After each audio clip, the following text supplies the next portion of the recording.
نحمده ونصلي ونسلم على رسوله الكريم أما بعد أعوذ بالله من الشيطان الرجيم بسم الله الرحمن الرحيم وقال ربكم ادعوني أستجب لكم إن الذين يستكبرون عن عبادتي سيدخلون جهنم داخرين صدق الله العظيم۔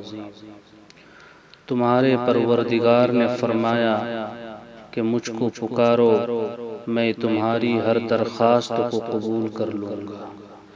جو لوگ میری عبادت سے سرتابی کرتے ہیں وہ عن قریب ذلیل ہو کر جہنم میں داخل ہوں گے۔ سامعین کرام، اس آیت مبارکہ میں اللہ تعالی نے ایمان والوں کو دعا کی ترغیب دی ہے۔ دعا کے لفظی معنی پکارنے اور مانگنے کے شریعت کی اصطلاح میں انسان کا اپنے خالق و مالک سے مانگنا دعا ہے۔ اللہ تبارک و تعالی اپنے بندوں کو حکم ارشاد فرما رہے ہیں کہ مجھ سے مانگو، میں تمہاری درخواست کو قبولیت سے نوازوں گا۔ سوال پر انسان قول و عمل سے ناگواری کا اظہار نہ کرے، لیکن کم سے کم دل میں گرانی محسوس کرتا ہے۔ لیکن اللہ تعالیٰ کی شان یہ ہے کہ یہ سوال ہی اس کو سب سے محبوب ہے، اور اس کی شان کریمی یہ ہے کہ دست سوال کو خالی واپس کرتے ہوئے حیا کرتا ہے۔ اسی لیے آپ صلی اللہ علیہ وسلم نے دعا کی خاص ترغیب دی اور اس کو عبادت کا مغز قرار دیا ہے۔ بارگاہ خداوندی میں انسان کے لیے سب سے بڑی عزت و عظمت اور قرب کا عمل دعا ہے۔ دعا مانگنے والا بندہ اللہ تعالی کے نزدیک بڑی عزت کا مستحق ہوتا ہے۔ اللہ تعالی کو اپنے بندہ کے مانگنے سے خوشی ہوتی ہے، اور دعا نہ کرنا ایک قسم کا استغنا اور کبر و تکبر ہے جو اللہ تعالیٰ کو ہرگز پسند نہیں ہے۔ تو اسی وجہ سے جو شخص دعا نہیں مانگتا اللہ تعالیٰ اس سے ناراض ہوتا ہے۔ مخلوق کے سامنے اپنی حاجت پیش کرنا اور مانگنا ذلت ہے، لیکن خالق کے سامنے اپنی حاجت کو پیش کرنا اور اس سے مانگنا عزت کا ذریعہ ہے۔ یہ دنیا عالم اسباب ہے اور بندہ طرح طرح کی حاجتوں میں جکڑا ہوا ہے۔ انسان اپنی حوائج کی تکمیل کے لیے مادی اسباب مہیا کرنے کا مکلف ہے، لیکن مادی اسباب کی کامیابی اسی پروردگار کے قبضہ و قدرت میں ہے۔ اس لیے انسان کو صرف مادی اسباب پر بھروسہ اور اعتماد کرنا درست نہیں ہے۔ اسباب ظاہرہ کے ساتھ ساتھ دعا کی طرف متوجہ ہونا چاہیے تاکہ ظاہری اسباب کو یہ باطنی سبب کامیابی اور تکمیل کے مرحلے تک پہنچا سکے۔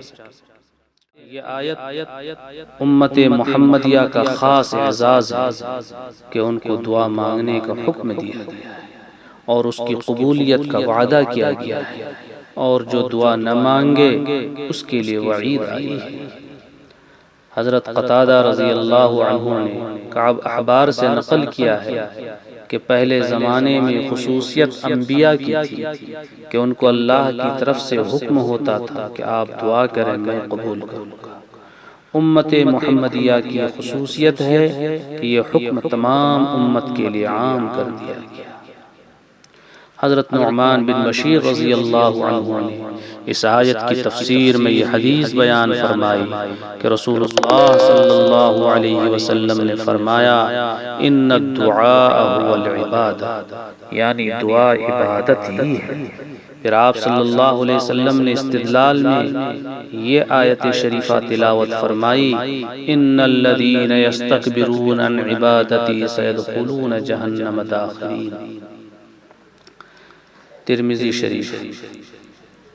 حضرت نبی کریم صلی اللہ علیہ وسلم کی ارشاد مبارک ان الدعاء هو العبادہ، یعنی دعا عبادت ہی ہے، اس کے دو مطلب ہو سکتے ہیں کہ ہر دعا عبادت ہی اور ہر عبادت دعا ہی ہے۔ مراد یہاں یہ ہے کہ دعا اور عبادت اگرچہ لفظی مفہوم کے اعتبار سے دونوں جدا جدا ہیں، مگر مصداق کے اعتبار سے دونوں ایک ہیں کہ ہر دعا عبادت ہے اور ہر عبادت دعا ہے۔ وجہ یہ ہے کہ عبادت نام ہے کسی کے سامنے انتہائی تذلل اختیار کرنے کا، اور ظاہر ہے کہ اپنے آپ کو کسی کا محتاج سمجھ کر اس کے سامنے سوال کے لیے ہاتھ پھیلانا بڑا تذلل ہے، جو مفہوم عبادت کا ہے۔ اسی طرح ہر عبادت کا حاصل بھی اللہ تعالی سے مغفرت، جنت اور دنیا اور آخرت کی عافیت مانگنا ہے۔